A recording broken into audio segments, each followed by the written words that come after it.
Hello, welcome to my overview of a machine learning application that is built on top of Microsoft Azure ML.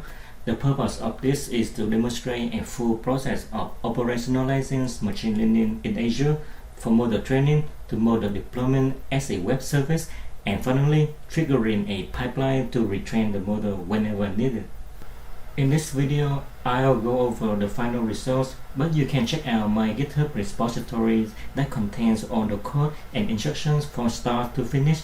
The link is in the video description. Now let's begin with the dataset.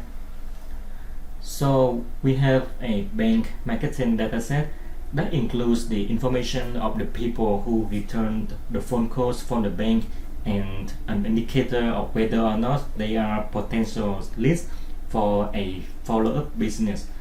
So we have about 20 feature columns and one label column that we want to predict. So as you can see, we have a yes or no answer for the column, and if we take a look at its distribution,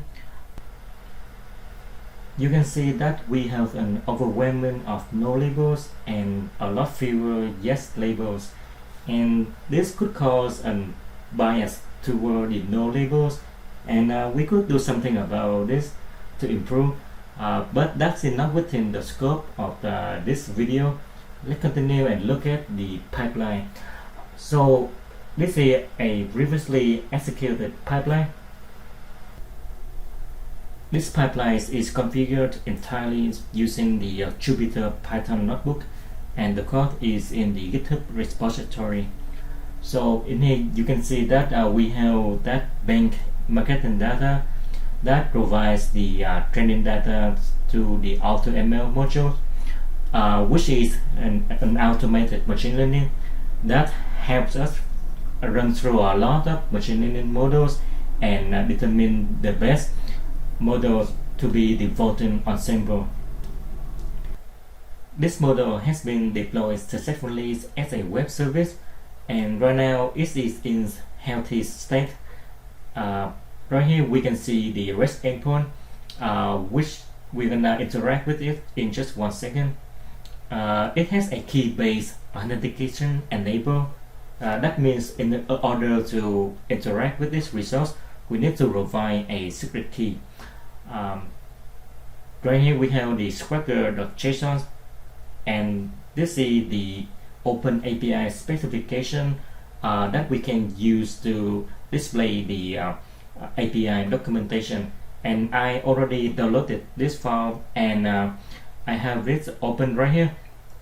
This is the Swagger API documentation that shows the example of how to interact with this endpoint, and in here we also have the application insight enabled, which basically means that this instance right here will receive the logs information from this service, and it will include some other useful metrics for the purpose of monitoring the endpoint. Now let's see how we can consume this endpoint.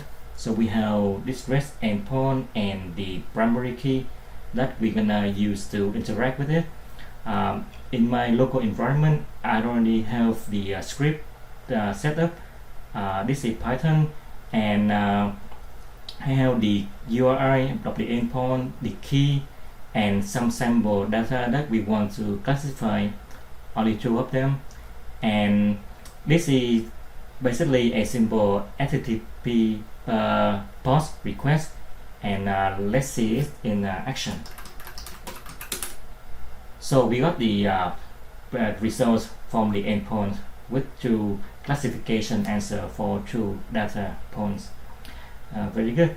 Finally, we have the pipeline endpoint that's configured by Jupyter notebook as well, and this REST endpoint, when triggered, a new pipeline will be executed, and this is an example of a new pipeline triggered by the REST endpoint.